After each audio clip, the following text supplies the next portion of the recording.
तो देखो अपना ये आज का जो क्वेश्चन है, कल मैंने बताया था कि जो मेन डायमेंशन है उसकी कैलकुलेशन के ऊपर है। तो क्वेश्चन ये लिखा हुआ है कि determine the approximate length and diameter of stator core, the number of stator slot, number of conductor for 15 HP horse power की कोई मोटर दी हुई है, 400 वोल्ट वोल्टेज दिया हुआ है, 3 फेज इंडक्शन मोटर है, 4 पोल और 1425 RPM induction motor for good overall dimension. देखो कल मैंने ये आपको 5 अलग अलग टर्म्स बताई थी कि अगर आपके गुड पावर फैक्टर के लिए पूछ रहा है या बेस्ट पावर फैक्टर के लिए पूछ रहा है या ओवरऑल डायमेंशन गुड होनी चाहिए उसके लिए पूछ रहा है, तो इसके अंदर इसने बताया है कि आपका जो डायमेंशन है दैट शुड बी गुड। आपकी जो डायमेंशन है वो आपकी अच्छी होनी चाहिए। ठीक है, तो ये इसने बोला है कि इसकी जो डायमेंशन है दैट शुड बी गुड। फिर क्या कि इसकी जो स्पेसिफिक मैग्नेटिक लोडिंग है वो आप 0.45 वेबर पर मीटर स्क्वायर मान के चलो। स्पेसिफिक इलेक्ट्रिकल लोडिंग है वो 23,000 एम्पियर कंडक्टर्स दी हुई है। एफिशिएंसी 0.85 यानी 85%। पावर फैक्टर है 0.88 और स्टेटर वाइंडिंग है डेल्टा कनेक्टेड आपकी। ठीक है, स्टेटर वाइंडिंग क्या आपकी डेल्टा कनेक्टेड है। तो इनको यूज करते हुए अपने को सॉल्व करना है। तो इसने क्या क्या चीज़ें पूछी है, पहले तो इसने पूछी है कि इसका डायमीटर आप बताओ, लेंथ बताओ, नंबर ऑफ स्टेटर स्लॉट बताओ और नंबर ऑफ कंडक्टर बताओ, टोटल कंडक्टर। तो पहले अपन इसको सॉल्व स्टार्टिंग करते हैं। तो इसमें क्या क्या चीज़ें दी हुई हैं और क्या क्या चीज़ें उसने पूछी है उसके बारे में पहले बात कर लेते हैं। तो इसने बोला है कि 15 HP का आपकी मोटर है, वी फेज इसका 14 वोल्ट है, 14 volt 400 volt sorry 400 volt delta connected है। तो इसका मतलब जो लाइन वोल्टेज होगा वो क्या होगा आपका फेज वोल्टेज होगा। 3 फेज इंडक्शन मोटर दे रखी है, नंबर ऑफ पोल 4 है और जो स्पीड है रोटर की वो है 1425 RPM। एवरेज जो फ्लक्स डेंसिटी है, स्पेसिफिक मैग्नेटिक डेंसिटी है वो आपकी 0.45 है। स्पेसिफिक इलेक्ट्रिकल डेंसिटी है वो आपकी 23,000 है। कॉस फाई इसका 0.88 है और एफिशिएंसी इसकी 0.85 है। डेल्टा कनेक्टेड ये है। अपने को निकालना है, तो एल निकालना है, डी निकालना है, एस एस क्या है slot, total number of slot कितने हैं या स्लॉट पर कंडक्टर कितना है। ठीक है, और जेड एस टोटल कंडक्टर आपको निकालने की मशीन के अंदर टोटल कंडक्टर कितने के आपके कितने। तो स्टार्ट करते हैं। आपको ये पता है कि सी नोट इक्वल टू क्या होता है, क्यू इक्वल टू होता है C naught D square L into N S. ये स्टैंडर्ड फॉर्मूला है आपका आउटपुट का। इसको इक्वेशन नंबर 1 दे दिया मैंने। यहाँ से डी स्क्वायर एल क्या हो जाएगा आपका Q upon C naught into N S. आपको क्यू कैलकुलेट करनी है, पहले सी कैलकुलेट करना है और एन एस कैलकुलेट करनी है। तो जब मैंने क्यू कैलकुलेट किया तो क्यू देखो क्या होता है, ये आई थिंक मैंने यहाँ सॉल्व कर रखा है इसको। क्यू के लिए देखो यहाँ आओ आप, इस पर्टिकुलर क्यू है, इसने 15 HP की मशीन दी है। तो HP को जब आप किलोवाट में कन्वर्ट करोगे, ठीक है, HP को किलोवाट में करोगे तो आपको पता है कि 1 HP में होते हैं आपके 746 वाट। 1 HP में होते हैं 746 वाट। तो 746 वाट होते हैं, तो मैं इसको बोलता हूँ कि 0.746 किलोवाट हो जाएंगे। अगर 746 है उसको डिवाइड बाई 1000 कर दिया तो आ जाएगा 0.746 किलोवाट। फिर आपको पता है कि एफिशिएंसी क्या होती है आपकी, हाँ, तो Q इक्वल टू क्या हो जाएगा 15 HP इंटू 0.746 किलोवाट। तो ये आपके आउटपुट आपको मिल जाएगा। फिर एफिशिएंसी होती है आउटपुट अपॉन इनपुट। तो इनपुट इक्वल टू क्या हो जाएगा आउटपुट अपॉन एफिशिएंसी। ये तो बात है किलोवाट के अंदर। अगर आपको केवीए में करना है तो डिवाइड बाई cos फाइव, क्योंकि वी आई cos फाइव क्या होता है आपका, वी आई cos फाइव होता है वाट में जो पावर होती है वो वाट में, और वी आई होती है वो आती है वी ए में या केवीए में। अगर इसको मैं डिवाइड बाई cos फाइव कर देता हूँ, वी आई cos फाइव को, या किलोवाट पावर को cos फाइव से डिवाइड कर दूंगा, किस में कन्वर्ट हो जाएगा मेरा वी ए या केवीए में। तो output divide by efficiency into cos five, यहाँ से मेरा क्या निकल जाएगा, इनपुट निकल जाएगा। Q है जो कि आपका इनपुट है, ये निकल के आ जाएगा केवीए के अंदर। तो देखो ये यहीं पे यही काम किया इसने, HP ये वैल्यू पुट कर दी 0.476 और एफिशिएंसी इंटू कॉस 5। तो HP की वैल्यू 15 आपने पुट कर दी है, 15 अगर पुट कर दोगे 0.476 है, एफिशिएंसी उसने आई थिंक 0.85 दे रखी है। देखते हैं, देखिए आगे सॉल्व भी कर रखा है मैंने इसको।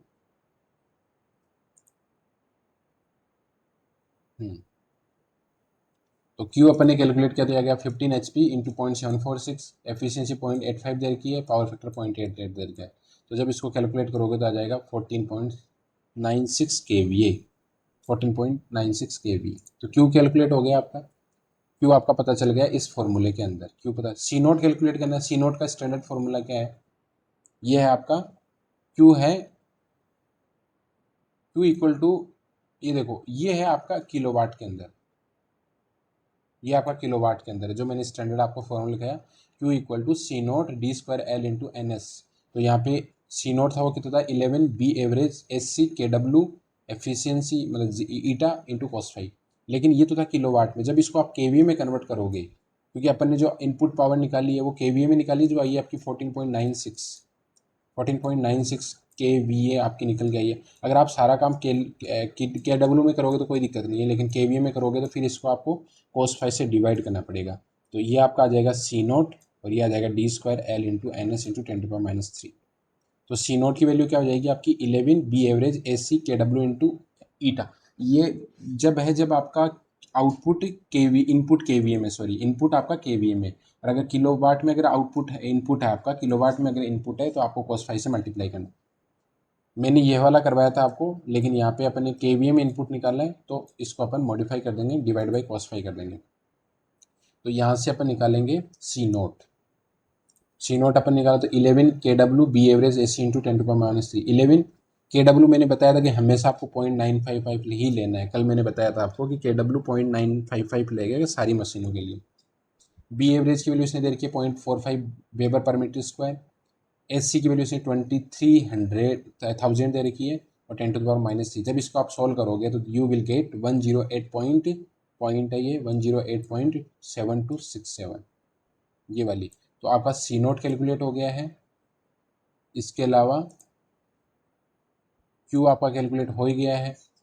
आपको लास्ट में क्या कैलकुलेट करना है? एन एस, जो कि आरपीएस स्पीड में दिया हुआ है। अब आपको एक चीज़ देखो, यहाँ पे एक चीज़ दे रखी है कि इसने दिया है कि आपके 4 पोल की मशीन है और फ्रीक्वेंसी अगर आप 50 हर्ट्ज मानते हो आप, क्योंकि नॉर्मल 50 हर्ट्ज फ्रीक्वेंसी है अपन मान लें, तो जो सिंक्रोनस स्पीड है एन एस इक्वल टू क्या हो जाएगा 120 F upon P, 120 F upon P. तो 120 एफ अपॉन पी है तो 120 into 50 divide by number of pole 4। जब आप इसको कैलकुलेट करोगे तो यू विल गेट 1500 आरपीएम। और जब इसको आप आरपीएस में कन्वर्ट करोगे, when you will convert in RPS, तो आपको क्या करना है? आरपीएस में कैलकुलेट करने के लिए डिवाइड बाई 60 करना है। तो आरपीएस में कैलकुलेट करने आपने डिवाइड बाई 16 कर दिया तो ये 1500 डिवाइड बाई 60 तो आ जाएगा 25 आरपीएस, 25 आरपीएस। ठीक है, तो आपका एनएस भी कैलकुलेट हो गया, क्यू आपका कैलकुलेट ऑलरेडी है, ये सी नोट आपका कैलकुलेट है, ये तो आपका डी स्क्वायर एल की जो वैल्यू आई थी इक्वेशन 1 से वो थी Q upon C naught into N S. तो की वैल्यू पुट कर दो 14.96, सी नोट की वैल्यू पुट कर दो, एन एस की वैल्यू 25 आई है। जब कैलकुलेट किया तो डी स्क्वायर एल की वैल्यू आ गई आपकी 5.5035 into 10⁻³ metre cube. Metre cube इसकी क्यों लिखी है? क्योंकि डायमीटर है उसकी भी जो यूनिट होती है या डायमेंशन होता है मीटर होता है, लेंथ की भी मीटर होगी, तो ये हो जाएगा मीटर क्यूब। ठीक है, उसके बाद में separation of D and L. अब देखो डी और एल आ गया, सेकंड नंबर का स्टेप था अपना सेपरेशन ऑफ। देखो मैंने वो स्टेप काम में ले रहा हूँ जो कि मैंने प्रीवियस क्लास के अंदर आपको करवाए, उन्हीं स्टेप्स को ही मैं फॉलो कर रहा हूँ। तो उसने देखो क्वेश्चन के अंदर एक चीज़ दी हुई है कि आपका डायमेंशन है that should be overall dimension good होनी चाहिए। तो इस कंडीशन के लिए मैंने कल 5 पॉइंट लिखवाए थे, तो उस कंडीशन के हिसाब से आपका जो एल बाई टाउ की जो वैल्यू है, एल बाई टाउ की जो वैल्यू है वो 1 होगी। ओवरऑल अगर डायमेंशन अगर अच्छी चाहिए तो आपकी एल बाई टाउ की वैल्यू 1 होनी चाहिए। तो इसका मतलब क्या, एल की वैल्यू टाउ के बराबर होनी चाहिए। अब आपका इसका मतलब है कि स्टेटर कोर लेंथ है वो किसके बराबर होनी चाहिए, पोल पिच के बराबर। टाउ क्या होता है आपका, पोल पिच। ये सब चीज़ बार बार रिपीट नहीं करूँगा कि टाउ टाउ पोल पिच है, tau equal to pi D upon P है, ये सब चीज़ मैं ऑलरेडी सब चीज़ें कवर कर चुका हूँ। बार बार मैं फिर भी क्लास के अंदर बताता रहता हूँ, कभी कभी मेरे को भी लगता है कि मैं सब चीज़ें वापस क्यों बताता हूँ। तो टाउ है, इसकी वैल्यू क्या है, पाई डी अपॉन पी। तो ये पाई डी बाई पी, तो नंबर ऑफ पोल 4 दे रखे तो ये आ जाएगा पाई डी बाई 4। अब इक्वेशन आपको ये पता है कि टाउ की वैल्यू किसके बराबर है, एल के बराबर है। टाउ की वैल्यू एल के बराबर है। इक्वेशन 2 में देखते हैं, इक्वेशन 2 कहाँ है, ये वाली। इक्वेशन 2 में क्या है कि जो डी स्क्वायर एल है उसकी वैल्यू ये आई है। तो ये जो एल है ना, इसकी जगह में पुट क्या कर सकता हूँ, क्योंकि एल इक्वल टू क्या है आपका, टाउ। और टाउ क्या होता है आपका, पाई डी अपॉन पी। और पी की वैल्यू कितनी है, 4। तो ये जो एल है, इस एल की जगह में ये पाई डी अपॉन 4 पुट कर देता हूँ। तो एल की जगह मैंने क्या कर दिया, पाई डी अपॉन 4 पुट कर दिया इस इक्वेशन के अंदर। तो डी स्क्वायर इंटू एल की जगह मैंने कर दिया पाई डी अपॉन 4 और वैल्यू इक्वल टू दिस। जब आप इसको सॉल्व करोगे तो you will get D equal to 0.1913। Calculate कर लेना आप, मैंने कैलकुलेशन कर रखी है, 0.1913 मीटर। फिर आपको पता है कि टाउ है उसकी वैल्यू एल के बराबर, और एल इक्वल टू क्या है, पाई डी अपॉन 4। तो डी की जो वैल्यू अभी निकल के आई थी उसको वैल्यू को यहाँ पुट कर दो, डिवाइड बाई 4। जब आप कैलकुलेट करोगे तो एल की वैल्यू भी निकल के आ जाएगी आपकी, दिस वन। तो इस स्टेप फर्स्ट और स्टेप सेकंड से आपका क्या हो गया, डी और एल है वो आपका कैलकुलेट हो गया है। तो देखो क्वेश्चन पर वापस चलते हैं, क्या क्या पूछा था उसने। उसने ये पूछा था कि you have to find out, original question में आ जाते हैं कि determine the approximate length and diameter of a stator core. तो लेंथ भी अपने फाइंड आउट कर ली और डायमीटर भी कर ली, स्टेप फर्स्ट और स्टेप सेकंड को यूज करते हुए। तो स्टेप फर्स्ट से तो अपने डी स्क्वायर एल अपन ने कैलकुलेट किया है, और सेकंड स्टेप से अपने डी और एल है उनको अपन ने सेपरेट किया। तो इन दोनों स्टेप से आप इसको आप सोल्व कर सकते हो। फिर नेक्स्ट क्या पूछा इसने कि स्टेटर के स्लॉट पूछे हैं और नंबर ऑफ कंडक्टर पूछे हैं। तो अपन देखते हैं आगे। 19 स्टेप्स को ही मैं करवा रहा हूँ, जो मैंने कल स्टेप वाइज जो जो डेरिवेशंस करवाए थे वो ही हैं, बस वो कल थ्योरेटिकल फॉर्मेट में थे या डेरिवेशन के फॉर्मेट में थे, आज उसको न्यूमेरिकल या इक्वेशन लेके मैं समझा रहा हूँ। फिर स्टेप 3 की बात करते हैं आप, calculation of TPH। Calculation of TPH करने के लिए क्या करेंगे, आपको पता है कि ईपीएच इक्वल टू क्या होता है, 4.44 FIM TPH into KWS। KWS क्या आपका विंडो नहीं, winding factor, sorry winding factor. Window factor होता है आपका ट्रांसफॉर्मर के अंदर। तो टीपीएच यहाँ से क्या निकल जाएगा, E phase upon 4.44 FIM F into F नहीं आएगा, ये एफ डबल टाइम लिख दिया मैंने। तो 4.44 FIM इंटू KWS। तो देखो आपका वोल्टेज कितना दे रखा है इसने, 400 वोल्टेज उसने दे रखा है, और कनेक्टेड दे रखी है उसने, डेल्टा कनेक्शन दे रखा है। तो इसका मतलब क्या है कि जो लाइन वोल्टेज है और फेज वोल्टेज है वो दोनों की दोनों आपकी बराबर होंगी, और दोनों की दोनों बराबर की डेल्टा कनेक्शन के अंदर लाइन और फेज वोल्टेज दोनों बराबर होती हैं। और ये कितनी है आपकी, 400 वोल्ट। इसके साथ साथ कल मैंने एक चीज़ बताई थी कि जो वी फेज है, वी फेज है that is approximately equal to E phase. यानी जो अप्लाई वोल्टेज आपने फेज पे किया है उसकी जो वैल्यू है वो अप्रोक्सीमेटली वैल्यू बराबर होती है आपकी जो वाइंडिंग है उसके अंदर आपका वोल्टेज कितना जनरेट हुआ है। ठीक है, तो V phase is approximately E phase. तो अपने ई फेज की जगह क्या पुट कर दिया, 400 वोल्ट आपने आपको पुट करना है।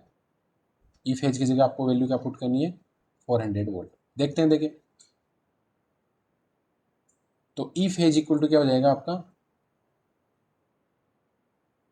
ई फेज इक्वल टू हो जाएगा आपका, ई फेज इक्वल टू हो जाएगा 400 वोल्ट। ई फेज पता चल गया आपका, 4.44 कांस्टेंट है, फ्रीक्वेंसी आपकी 50 हर्ट्ज है ये। इसके बाद में KWS की आपकी winding factor that is always you have to take that is 0.955। अब आपने को कैलकुलेट करना है 5M। तो 5M का कल मैंने बताया था कि 5M इक्वल टू क्या होता है आपका, B average into tau into L. Basically ये एरिया है, ये कल मैं बता चुका हूँ, मैं रिपीट नहीं करूँगा वापस। तो B average into tau L, तो बी एवरेज की वैल्यू पुट कर दो 0.45, टाउ है पाई डी अपॉन पी, और एल, डी और एल की वैल्यू अभी निकाल ली है आपने। तो डी की वैल्यू ये आई है 0.1913 और एल की value 0.1503 divide by number of pole. जब आप इसको कैलकुलेट करोगे तो you will get 5m equal to 0.0106 weber. TPH equal to क्या होता है, ई फेज अपॉन दिस। तो ई फेज कितना आपका इस फॉर्मूले के अंदर वैल्यू पुट कर दी 400, 4.44, 50 हेड्स इंटू 5m। 5m की वैल्यू कितनी आई आपकी 0.0106। फ्रीक्वेंसी अगेन आपने में मल्टीप्लाई गलती कर रहा हूँ, ये 50 नहीं आएगा यहाँ पे, 0.0106 इंटू KW आ जाएगा 0.955। जब आप इसको कैलकुलेट करोगे तो यू विल गेट 186.8 टन्स पर फेज। TPH क्या है, टन्स पर फेज, कल मैंने बताया था टन्स पर फेज है। ये आप इसको मॉडिफाइड कर लेना, ये 50 नहीं आएगा, मैंने डबल टाइम लिख दिया यहाँ पे बाई मिस्टेकली। ठीक है भाई, कैलकुलेशन सही है, कैलकुलेशन में कोई प्रॉब्लम नहीं है, फिर भी एक बार आप चेक कर लेना। तो 186.8 टन्स पर फेज आया। अब आपको पता है कि नंबर ऑफ टन्स कभी भी फ्रैक्शन में नहीं हो सकते हैं, तो अपन ने इसको अप्रोक्सीमेटली 187 मान लिया, क्योंकि ये पॉइंट ग्रेटर देन 5 है, 0.8 है ना, ये 0.8 है तो 0.5 से ज़्यादा है तो इसको अप्रोक्सीमेटली, अगर 0.5 से कम होता तो इसको 186 मान लेते, पर ये 0.5 से ज़्यादा है तो इसको अपन ने 187 टन्स पर फेज मान लिए। ये यहाँ पे कैलकुलेट हो गया। देन अब अपने को देखो क्या पूछा है इसने, इसने पूछा है कि you have to calculate number of conductors. देखो कल मैंने बताया था कि एक टर्न अगर होगा तो उसके अंदर कंडक्टर कितने होते हैं, 2। अगर एक फेज के अंदर आपके नंबर ऑफ टर्न्स अगर TPH है तो उस फेज के अंदर नंबर ऑफ टर्न्स कितने होंगे आपके, नंबर ऑफ कंडक्टर कितने होंगे 2 TPH एक फेज के अंदर। लेकिन अपन 3 फेज की बात करें तो कितना हो जाएगा 3 इंटू 2PH। ये मैं बार बार तीसरी बार बता रहा हूँ इस चीज़ को, मैं रिपीट नहीं करूँगा। तो जो टोटल नंबर ऑफ कंडक्टर है तीनों फेजेस के अंदर वो कितने आ जाएंगे 3 इंटू 2PH। 2PH क्या है, पर फेज के अंदर नंबर ऑफ टर्न्स, और 3 इंटू 2PH क्या है, टोटल फेजेज के अंदर, मतलब तो सारे के सारे फेजेज के अंदर आपके नंबर ऑफ कंडक्टर कितने हैं। तो 3 इंटू 2 कितना 6 TPH। TPH की वैल्यू कितनी आई थी आपकी 187। 187 की वैल्यू यहाँ पुट कर दी, टोटल कंडक्टर कितने आ गए आपके 1122। तो आपके नंबर ऑफ कंडक्टर भी आपको पता चल गए कि कितने नंबर ऑफ कंडक्टर आपको आपके आए हैं। उसके बाद में उसने पूछा है कि total number of stator slot कितने हैं, ये भी पूछा है इसने। यहाँ पे देखो कि नंबर ऑफ स्लॉट, देखो नंबर ऑफ कंडक्टर पता चल गया आपको। इसके बाद पूछा है कि नंबर ऑफ स्टेटर स्लॉट कितने हैं। तो total number of stator slot है, उसका भी मैंने फॉर्मूला बताया था, QS into number of pole into number of phases. तो ये बताया था कि स्टेटर स्लॉट हैं उसका जो फॉर्मूला होता है वो होता है QS into number of edges into number of poles. Number of phases तो कितने हैं 3, नंबर ऑफ पोल कितने हैं 4। अब अपने को QS निकालना है। QS के लिए मैंने बताया था कि QS की वैल्यू 3 होगी अगर आपकी जो रेटिंग है वो लेस देन 100 किलोवाट है, रेटिंग लेस देन 100 किलोवाट है। और QS की वैल्यू 5 होगी अगर इसकी वैल्यू ग्रेटर देन 100 किलोवाट है। तो कैलकुलेट करते हैं कि इस मशीन की रेटिंग कितनी है। इस मशीन का उसने आउटपुट बता रखा है कि 15 HP का आउटपुट वो देती है। जब आप इसको किलोवाट में कन्वर्ट करोगे तो मल्टीप्लाई कर दोगे 0.746 से, तो आ जाएगा 11.111 किलोवाट या 11.12 किलो 11.12 किलोवाट। तो इस कंडीशन के अंदर देखो कि जो रेटिंग आ रही है that is less than 100 kilowatt. अगर लेस देन 100 किलोवाट आपकी रेटिंग है तो you have to take QS equal to 3। You have to take QS equal to 3। तो जब आपने QS की वैल्यू 3 ले ली तो the standard formula which is given to you that is QS into number of edges into number of pole. तो QS की value 3 put कर दो इसके अंदर। QS is equal to 3, number of edges equal to 3 and number of poles equal to 4 that is given in the question. So that will be equal to 20, I think 36. So total number of slots will be 36. Total number of slot कितने आ गए आपके 36। अब last में एक बचा है कि conductor पर स्लॉट, कि एक स्लॉट के अंदर कंडक्टर कितने आएंगे। अब आपको पता है कि टोटल नंबर ऑफ कंडक्टर कितने आए थे आपके, total number of conductor are 1122। 1122 is the total number of conductor and number of slots are 36. Then conductor पर स्लॉट, कंडक्टर पर स्लॉट कल मैंने एक बात बताई भी थी कि कंडक्टर पर स्लॉट, मैंने कंडक्टर पर फेज तो बताया था लेकिन कंडक्टर पर स्लॉट नहीं बताया था। तो कंडक्टर पर स्लॉट होगा कि एक स्लॉट के अंदर आपके कितने कंडक्टर होंगे। तो total conductor divide by total number of slot, total number of slot are 36। It means that 1122 divided by 36 will give you the total number of conductor per slot.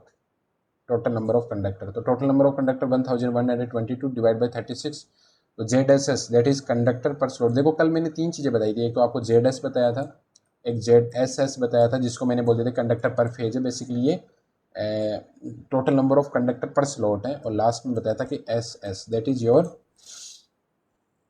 total number of slots, that is conductor per slot, and this is the total conductors. तो ZSS है that is 31.16, 31.16 है। तो total number of slot conductor कभी भी ई fraction में नहीं हो सकते, we have to take the integer. तो इंटीजर जब आपने कंसिडर किया तो वैल्यू आ गई आपकी 31। तो इसका मतलब ZSS है उसकी वैल्यू कितनी आई आपकी 31 कंडक्टर्स। तो इस तरीके से जो मैंने कल आपको अलग अलग स्टेप बताए थे वो सारे स्टेप कंसीडर करते हुए उससे देखो एक एलएमटी भी निकाल सकते हो, आप मीन लेंथ भी निकाल सकते हो, इसमें स्टेटर की मीन लेंथ है उसको भी आप निकाल सकते हो। तो स्टेटर की जो मीन लेंथ है वो एलएमटी इक्वल टू मैंने कल फॉर्मूला बताया था उसको यूज करते, क्योंकि टाउ की वैल्यू पता है, एल आपको पता ही है कि स्टेटर की कोर लेंथ कितनी है और 0.24 है वो आपको ऐड करना ही है। तो इस तरीके से ये जो क्वेश्चन है इस क्वेश्चन की हेल्प से आप लेंथ कैलकुलेट करिए, आपने डायमीटर कैलकुलेट किया है, total number of conductor calculate किए हैं, total number of slot stator slot conductor consider calculate किए हैं, या finally total number of conductor पर स्लॉट कितने आएंगे वो भी आपने कैलकुलेट किए हैं। तो इसकी हेल्प से, इस क्वेश्चन की हेल्प से जो प्रीवियसली मैंने बताया था वो सारी की सारी चीज़ें आप कैलकुलेट कर सकते हो। देखो मैं कल वाली जो पीडीएफ है इसको एक बार शेयर करता हूँ, वहाँ से देखो और क्लियरिटी आ जाएगी। Just 1 second.